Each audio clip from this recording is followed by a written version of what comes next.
So the series of films from Who's Afraid of Ideology are mostly focusing on different land struggles.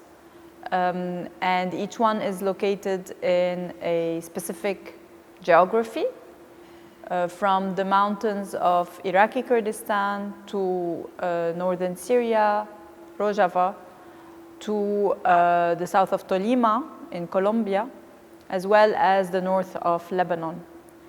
And each one, in each of the films, there is an encounter with a specific organization and community of women mostly that are trying to transform land from a private property to common, but following different strategies. Sometimes it is a legal strategy, and sometimes it is an agricultural strategy, an economic one, or a way of living together. So each one develops as well their own politics around questions of ecology, relationship to land, and the relationship to the earth more generally.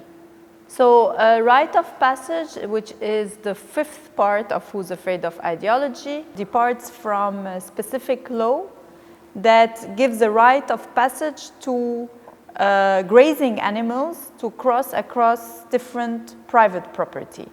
It goes a bit in a labyrinthine manner into a question of trespassing, what it means to trespass, and what it means for the animal to trespass into the human and to transform into a kind of a creature that is partly human, partly animal. So the passage of animal through the dream, or the passage of animal through the property, or a kind of then an understanding of property that is very much linked to the subject or the person, has boundaries. But in the film there is a questioning of that. There is also a questioning of the human-animal relation, and a questioning of animalization, dehumanization, but also the proximity between what is human and what is animal, and the proximity between human animals and or the human as a political animal.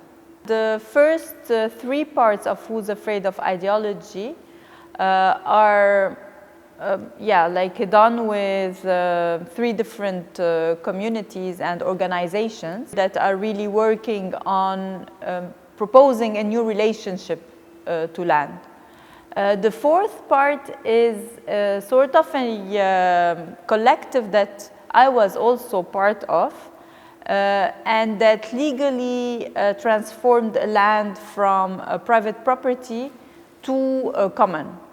In every situation, my involvement is different. What you see in the first two parts was a portrait, if you like, and the study on the thinking and the political, ecological, and feminist paradigm of the Kurdish autonomous women's movement, and how this is put into practice in the communes in northern Syria.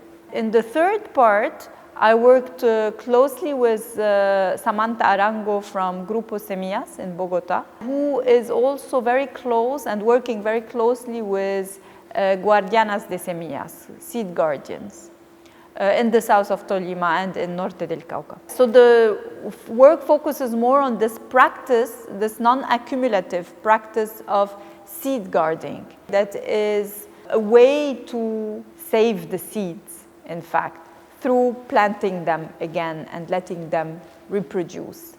And also an opposition and the resistance to big corporations that want to appropriate seed as an intellectual property. We always meet before the shooting starts, and through different assemblies or workshop or reading groups. And there is not always a plan to make a film.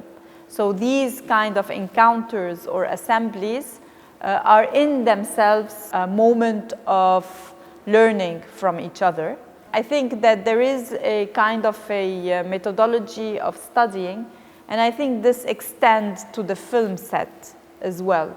So when we are filming, it's almost like a continuation of these assemblies and meetings and learning and studying formats.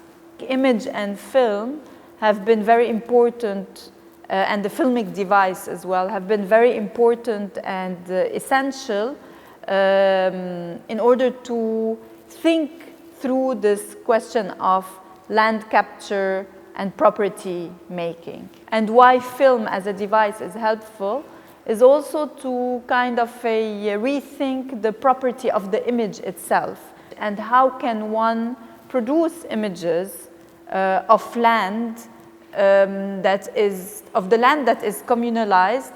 How can one produce an image of non-property, perhaps? And this is something that I am really struggling with, of course, because we live in an economy of where the private property regime prevails and is so naturalized. But when we start perceiving through film the land as non-property, perhaps we need to treat the economy of the image in the same way.